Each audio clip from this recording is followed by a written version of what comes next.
proposons cette semaine une série sur les villages abandonnés du Var. Le premier épisode va nous conduire sur les traces du hameau de Fontaine-l'Évêque qui attirait chaque année des milliers de touristes. En 1974, le hameau fut rasé et ses habitants expropriés par EDF qui construisait le barrage de Sainte-Croix. Alexandre Dequitte et Jean-Paul Birlein. 93 mètres de haut, 780 millions de mètres cubes.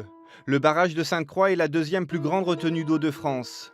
60 000 personnes sont alimentées en électricité chaque année grâce à lui. Une production à la demande, les turbines se mettent en marche uniquement aux périodes de pointe, quand le réseau classique sature. Donc l'eau arrive en dessous, au niveau de la turbine, sous le plancher bleu. On a ensuite l'arbre de transmission et au-dessus, donc c'est l'alternateur qui permet la production d'électricité. Les turbines ont fonctionné pour la première fois en 1974. Mais l'idée d'un projet hydroélectrique à Sainte-Croix est beaucoup plus ancienne. Dès 1905, Georges Clemenceau, alors président du Conseil, avait lancé l'idée d'un tel ouvrage. Le Verdon n'était alors qu'un petit cours d'eau dont le débit était très variable.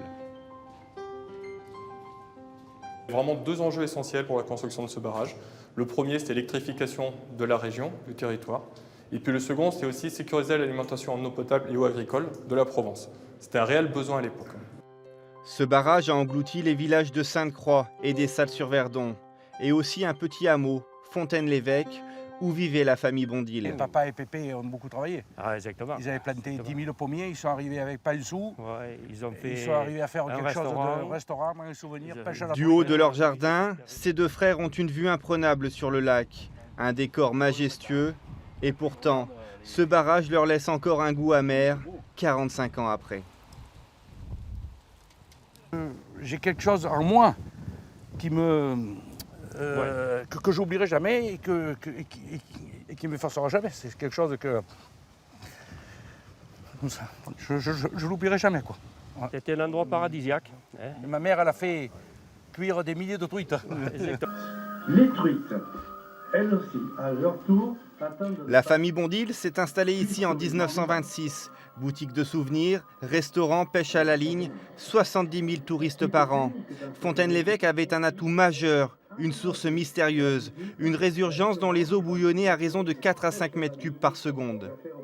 Je me dis qu'ils nous ont enlevé tout, hein. Le travail, notre maison, ils ont tout démoli, ils ont tout cassé, on s'est retrouvés avec plus rien. Hein. C'est quand même quelque chose. Hein. Et en nous prenant comme si on était des... je sais pas... des bêtes dehors, c'est tout. Hein. Ils étaient là à nous payer avec un lance-pierre. Tout a été englouti par ce barrage. Le passé de la famille Bondil, mais aussi 700 ans d'histoire, des monastères du XIIIe siècle, un hôpital et un château du XVIIe, avec des statues d'une richesse exceptionnelle. Depuis plusieurs années, cet archéologue recueille des témoignages pour faire ressurgir les traces du passé. Pour les époques plus anciennes, l'époque romaine, l'époque médiévale, il y a des dizaines de bâtiments qui avaient un intérêt patrimonial évident, qui ont disparu sans qu'il y ait une photo, sans qu'il y ait un plan, sans qu'il y ait une observation, il n'y a rien. C'est tout un patrimoine qui a complètement disparu sous le lac. Des vestiges oubliés, 408 familles expropriées, mais au-delà de sa production électrique, le barrage de Sainte-Croix est devenu aujourd'hui un enjeu touristique majeur pour la région. Le lac et les gorges du Verdon attirent chaque année 1,5 million de visiteurs.